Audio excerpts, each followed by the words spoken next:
Épître de Pierre, chapitre 1er.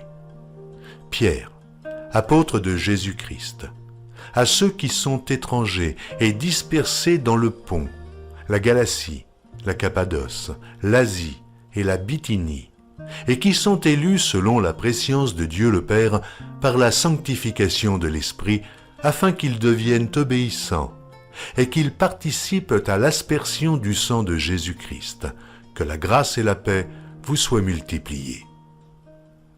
Béni soit Dieu le Père de notre Seigneur Jésus-Christ qui, selon sa grande miséricorde, nous a régénérés par une espérance vivante, par la résurrection de Jésus-Christ d'entre les morts, pour un héritage qui ne se peut ni corrompre, ni souiller, ni flétrir, lequel vous est réservé dans les cieux. À vous qui, par la puissance de Dieu, êtes gardés par la foi pour le salut, prêt à être relevé dans les derniers temps. C'est là ce qui fait votre joie. Quoique maintenant, puisqu'il le faut, vous soyez attristés pour un peu de temps par diverses épreuves, afin que l'épreuve de votre foi, plus précieuse que l'or périssable, qui cependant est éprouvé par le feu, ait pour résultat la louange, la gloire et l'honneur lorsque Jésus-Christ apparaîtra. Lui que vous aimez sans l'avoir vu, en qui vous croyez sans le voir encore, vous réjouissant d'une joie ineffable et glorieuse, parce que vous obtiendrez le salut de vos âmes pour prix de votre foi.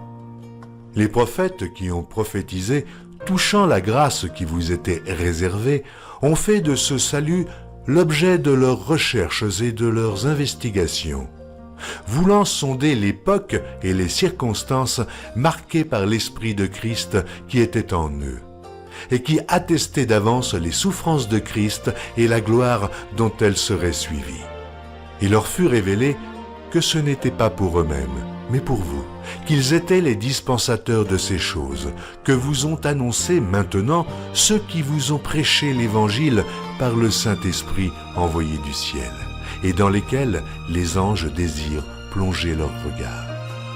C'est pourquoi saignez les reins de votre entendement, soyez sobres, et ayez une entière espérance dans la grâce qui vous sera apportée lorsque Jésus-Christ apparaîtra. Comme des enfants obéissants, ne vous conformez pas aux convoitises que vous aviez autrefois, quand vous étiez dans l'ignorance. Mais puisque celui qui vous a appelé est saint, vous aussi, soyez saints dans toute votre conduite, selon qu'il est écrit « Vous serez saints, car je suis saint ».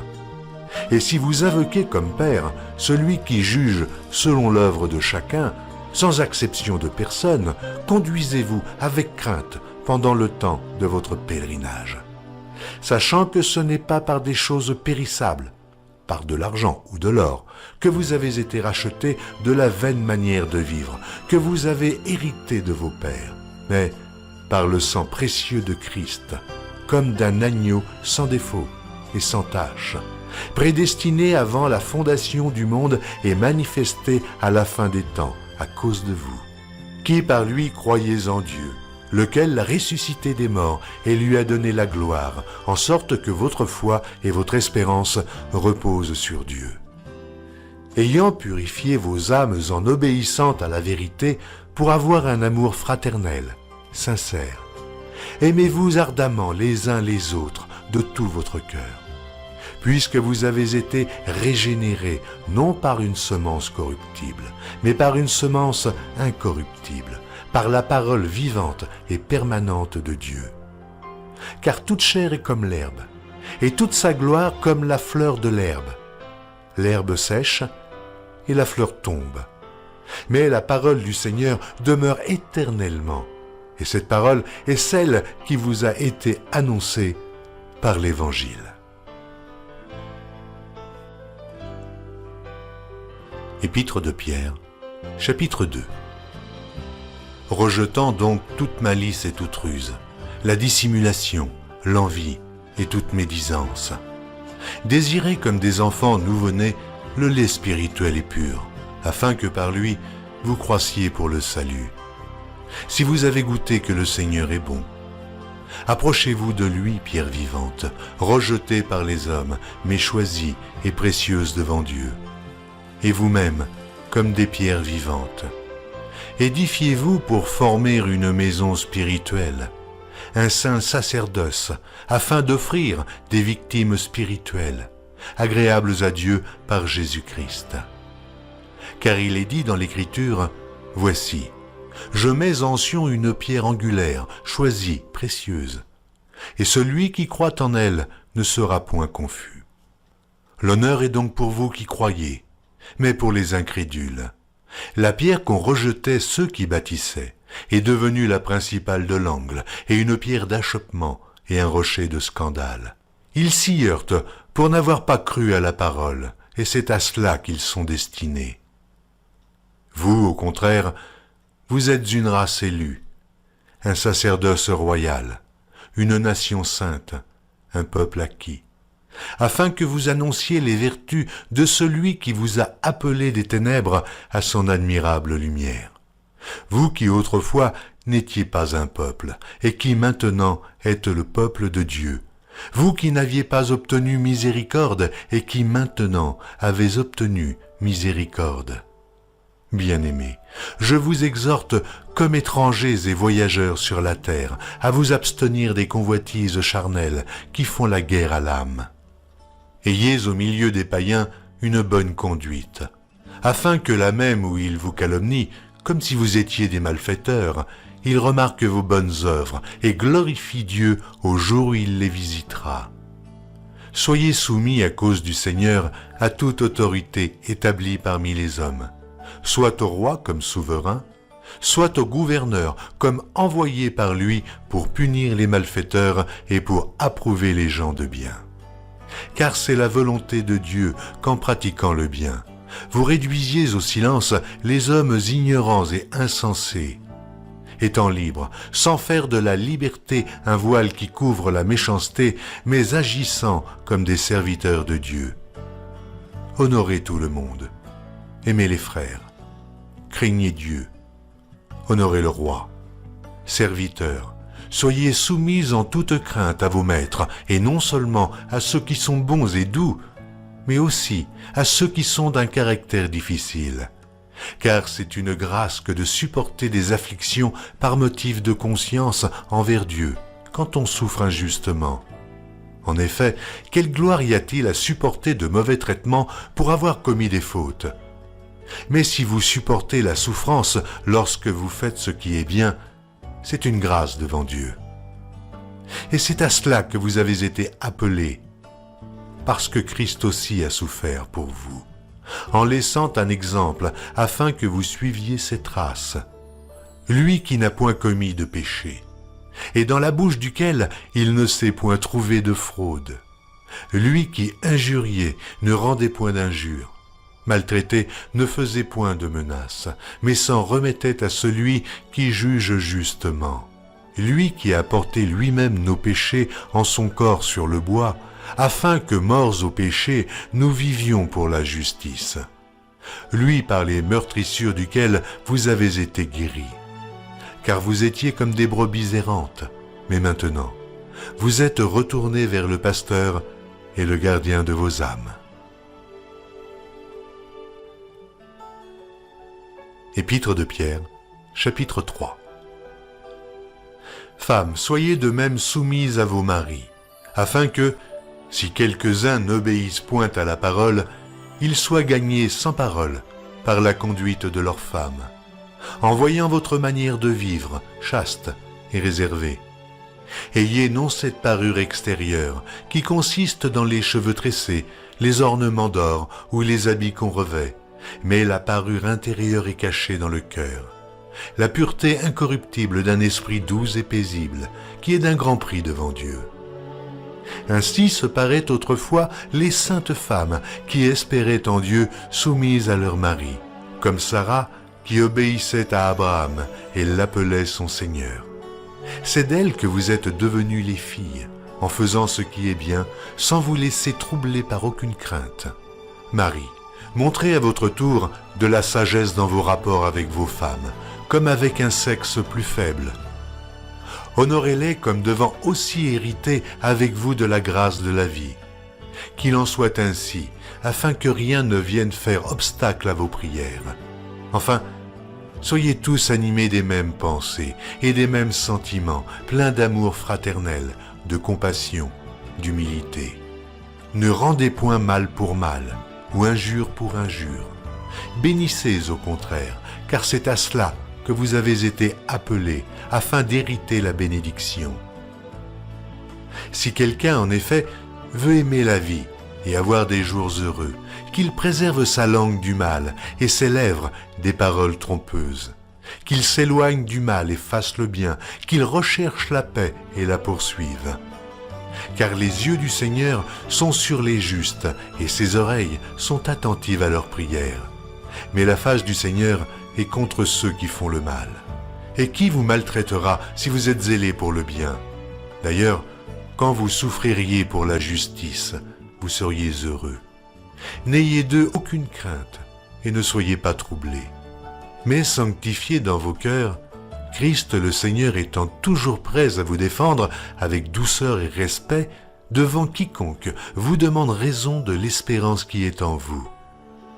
Et ayant une bonne conscience, afin que, là même où ils vous calomnient comme si vous étiez des malfaiteurs, ceux qui décrient votre bonne conduite en Christ soient couverts de confusion. Car il vaut mieux souffrir, si telle est la volonté de Dieu, en faisant le bien qu'en faisant le mal. Christ aussi a souffert une fois pour les péchés, lui juste pour des injustes, afin de nous amener à Dieu, ayant été mis à mort quant à la chair, mais ayant été rendu vivant quant à l'esprit, dans lequel aussi il est allé prêcher aux esprits en prison, qui autrefois avaient été incrédules lorsque la patience de Dieu se prolongeait au jour de Noé, pendant la construction de l'arche, dans laquelle un petit nombre de personnes, c'est-à-dire 8, furent sauvées à travers l'eau. Cette eau était une figure du baptême, qui n'est pas la purification des souillures du corps, mais l'engagement d'une bonne conscience envers Dieu, et qui maintenant vous sauve, vous aussi, par la résurrection de Jésus-Christ, qui est à la droite de Dieu depuis qu'il est allé au ciel, et que les anges, les autorités et les puissances lui ont été soumis. Première épître de Pierre, chapitre 4. Ainsi donc, Christ ayant souffert dans la chair, vous aussi, armez-vous de la même pensée, car celui qui a souffert dans la chair en a fini avec le péché, afin de vivre non plus selon les convoitises des hommes, mais selon la volonté de Dieu, pendant le temps qui lui reste à vivre dans la chair. C'est assez, en effet, d'avoir dans le temps passé accompli la volonté des païens, en marchant dans la dissolution, les convoitises, l'ivrognerie, les excès du manger et du boire et les idolâtries criminelles. Aussi trouve-t-il étrange que vous ne vous précipitiez pas avec eux dans le même débordement de débauche, et ils vous calomnient. Ils rendront compte à celui qui est prêt à juger les vivants et les morts. Car l'Évangile a été aussi annoncé aux morts, afin que, après avoir été jugés comme les hommes quant à la chair, ils vivent selon Dieu, quant à l'esprit. Et la fin de toute chose est proche. Soyez donc sages et sobres pour vaquer à la prière. Avant tout, ayez les uns pour les autres une ardente charité, car la charité couvre une multitude de péchés. Exercez l'hospitalité les uns envers les autres, sans murmure, comme de bons dispensateurs des diverses grâces de Dieu. Que chacun de vous mette au service des autres le don qu'il a reçu. Si quelqu'un parle, que ce soit comme annonçant les oracles de Dieu. Si quelqu'un remplit un ministère, qu'il le remplisse selon la force que Dieu communique, afin qu'en toute chose, Dieu soit glorifié par Jésus-Christ, à qui appartiennent la gloire et la puissance au siècle des siècles. Amen. Bien-aimés, ne soyez pas surpris comme d'une chose étrange qui vous arrive, de la fournaise qui est au milieu de vous pour vous éprouver. Réjouissez-vous au contraire de la part que vous avez aux souffrances de Christ, afin que vous soyez aussi dans la joie et dans l'allégresse lorsque sa gloire apparaîtra. Si vous êtes outragés pour le nom de Christ, vous êtes heureux, parce que l'Esprit de gloire, l'Esprit de Dieu, repose sur vous.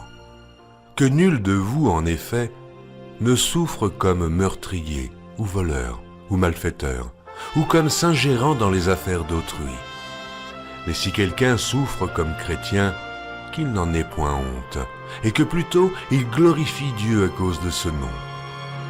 Car c'est le moment où le jugement va commencer par la maison de Dieu. Or, si c'est par nous qu'il commence, quelle sera la fin de ceux qui n'obéissent pas à l'évangile de Dieu? Et si le juste se sauve avec peine, que deviendront l'impie et le pécheur?